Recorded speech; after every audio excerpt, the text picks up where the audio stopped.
सही मुस्लिम और मसनद अहमद में अब्दुल्ला बिन मसूद, मुगीरा बिन शेबा और अबू सईद खुदरी रज़ी अल्लाह ताला अन्हु से रिवायत है कि रसूलुल्लाह सल्लल्लाहु अलैहि वसल्लम ने फरमाया, मूसा अलैहिस्सलाम ने अपने रब की खिदमत में अर्ज किया, ऐ मेरे रब, जन्नत में कम दर्जा जिस शख्स का होगा उसका क्या हाल होगा?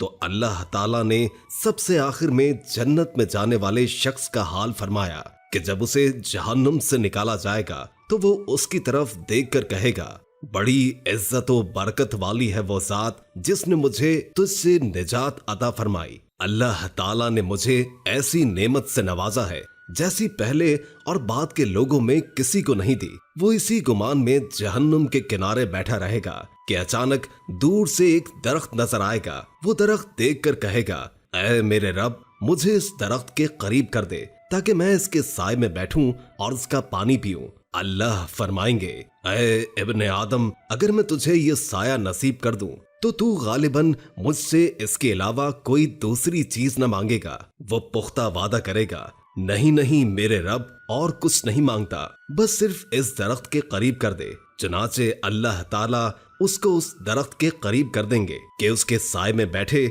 इसके फल खाए और उसका पानी पिए। इसी हाल में होगा कि पहले दरख्त से बेहतर उसे एक और दरख्त नजर आएगा।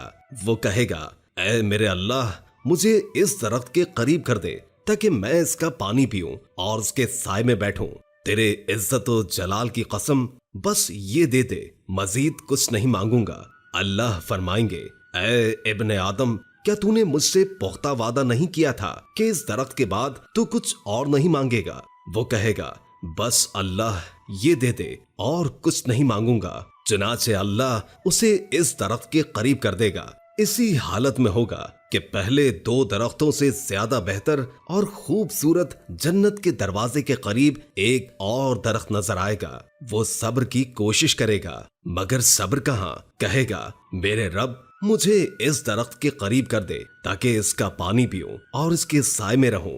अब इसके बाद कुछ नहीं मांगूंगा। अल्लाह ताला फरमाएंगे, ऐ इब्ने आदम, क्या तूने मुझसे वादा नहीं किया था कि इसके बाद कुछ नहीं मांगेगा? फिर अल्लाह उसे इस तीसरे दरख्त के करीब कर देगा।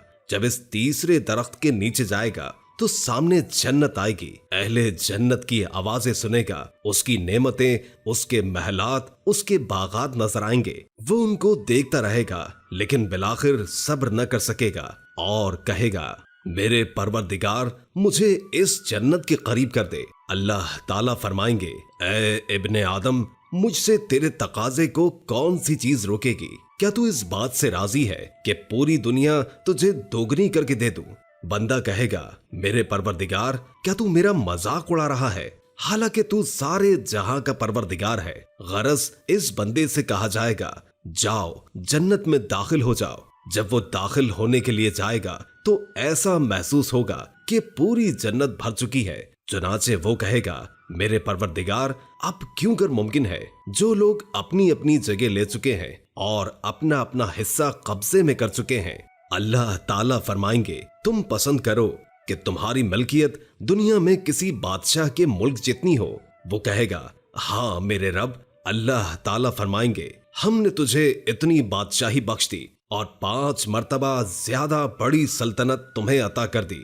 वो कहेगा, मेरे रब, मैं खुश हो गया। अल्लाह फरमाएगा, ये तेरे लिए है और 10 गुना ज्यादा और भी, और तेरा दिल जो चाहे और तेरी आंख को जो भला लगे सब हमने तुझे दिया।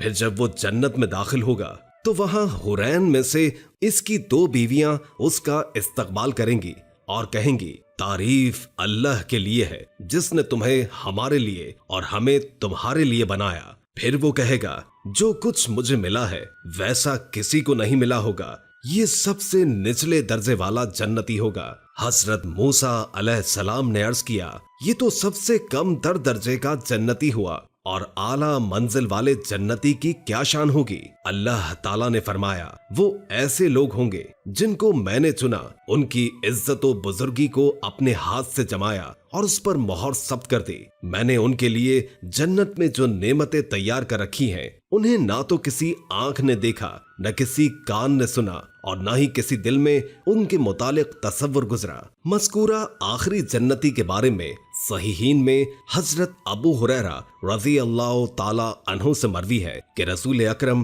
صلی اللہ علیہ وآلہ وسلم نے فرمایا، جب اللہ تعالی بندوں کے درمیان فیصلہ کر کے فارغ ہو جائے گا اور اپنی رحمت سے کچھ لوگوں کو جہنم کی آگ سے نکالنا چاہے گا تو فرشتوں کو حکم دے گا کہ وہ ان لوگوں کو جہنم سے نکال لے جنہوں نے اللہ کے ساتھ کسی کو شریک نہیں کیا ہوگا، جن پر اللہ تعالیٰ نے رحم کرنا پسند کیا اور وہ لا الہ الا اللہ کہتے رہے۔ فرشتے جہنم میں انہیں نکالنے جائیں گے تو انہیں سجدے کے نشان سے پہچانیں گے، کیونکہ آتش جہنم ابن آدم کو کھا جائے گی لیکن سجدے کے نشانات باقی رہیں گے، چونکہ اللہ تعالیٰ نے سجدے کے نشانات کو جلانا جہنم کی آگ پر حرام کر دیا ہے۔ پھر وہ جہنم کی آگ سے جلے بھنے کوئلے کی طرح نکالے جائیں گے۔ جب ان کے اوپر آب حیات چھڑکا جائے گا تو وہ تازہ ہو کر ایسے جی اٹھیں گے جیسے دانا کچرے کے بہاؤ میں اگ جاتا ہے۔ چونکہ پانی میں جہاں پر کوڑا کرکٹ اور مٹی بہا کر لاتا ہے وہاں دانا بہت جلد اگ جاتا ہے اور جلدی سے سرسبز و شاداب ہو جاتا ہے، اسی طرح جہنم بھی آب حیات پڑتے ہی تازہ دم ہو جائیں گے۔ اس کے بعد اللہ تعالی بندوں کے فیصلے سے فارغ ہوگا تو ایک آدمی رہ جائے گا جس کا منہ جہنم کی طرف ہوگا اور جنت میں داخل ہونے والا وہ آخری شخص ہوگا۔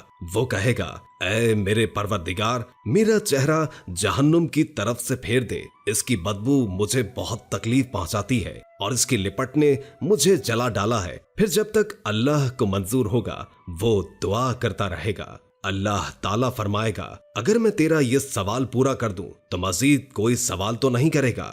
بندہ کہے گا، میں پھر کوئی سوال نہیں کروں گا، اور جیسے اللہ کو منظور ہے وہ قول و قرار کرے گا۔ تب اللہ تعالیٰ اس کا چہرہ جہنم کی طرف سے پھیر دے گا۔ جب اس کا چہرہ جنت کی طرف ہوگا اور وہ جنت کو دیکھ لے گا تو جب تک اللہ کو منظور ہوگا وہ خاموش رہے گا، اور پھر وہ کہے گا، اے میرے رب، مجھے جنت کے دروازے تک پہنچا دے۔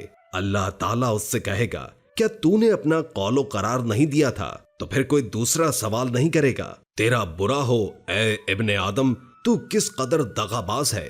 بندہ کہے گا، اے رب، اور اللہ سے دعا کرے گا یہاں تک کہ اللہ تعالیٰ کہے گا، اگر میں تیرا یہ سوال پورا کر دوں تو اس کے علاوہ کوئی مزید سوال تو نہیں کرے گا۔ بندہ کہے گا، تیری عزت کی قسم میں دوسرا سوال نہیں کروں گا۔ پھر اللہ کو جو منظور ہوگا عہد و پیمان دے گا، تب اللہ تعالیٰ اسے جنت کے دروازے تک پہنچا دے گا۔ جب بندہ جنت کے دروازے پر کھڑا ہوگا تو جنت اس کو دکھائی دے گی جس میں وہ خیر و بھلائی اور فرحت و شادمانی دیکھے گا۔ پھر جب تک اللہ کو منظور ہوگا وہ خاموش رہے گا۔ پھر کہے گا، اے رب، مجھے جنت میں داخل کر دے۔ اللہ تعالیٰ فرمائے گا، کیا تو نے مجھے اپنا قول و قرار نہیں دیا تھا؟ تو پھر دوسرا کوئی سوال نہیں کرے گا۔ اے ابن آدم، تو کتنا مکار ہے۔ بندہ کہے گا، اے میرے رب، میں تیری مخلوق میں بد نصیب نہیں ہوں۔ پھر وہ اللہ تعالیٰ سے دعا کرتا رہے گا حتیٰ کہ اللہ تعالیٰ کو ہنسی آ جائے گی۔ جب اللہ تعالیٰ ہنس دے گا تو اس سے فرما دے گا، جنت میں داخل ہو جا۔ جب بندہ جنت میں داخل ہوگا تو اللہ تعالیٰ فرمائے گا، اور کچھ تمنا کرو۔ وہ تمنا کرے گا اور اللہ تعالیٰ سے مانگے گا حتیٰ کہ اللہ تعالیٰ اسے یاد دلائے گا کہ فلاں فلاں چیز مانگ۔ جب اس کی آرزویں ختم ہو جائیں گی تو اللہ تعالیٰ فرمائے گا، یہ سب نعمتیں تیری ہیں اور اتنی ہی مزید ملیں گی۔ ہماری آج کی ویڈیو یقیناً آپ کو پسند آئی ہوگی، اور اپنی پسندیدگی کا بہترین اظہار یہی ہے کہ آپ اپنے دوستوں اور ساتھیوں سے اس کو شیئر کریں۔ جزاک اللہ۔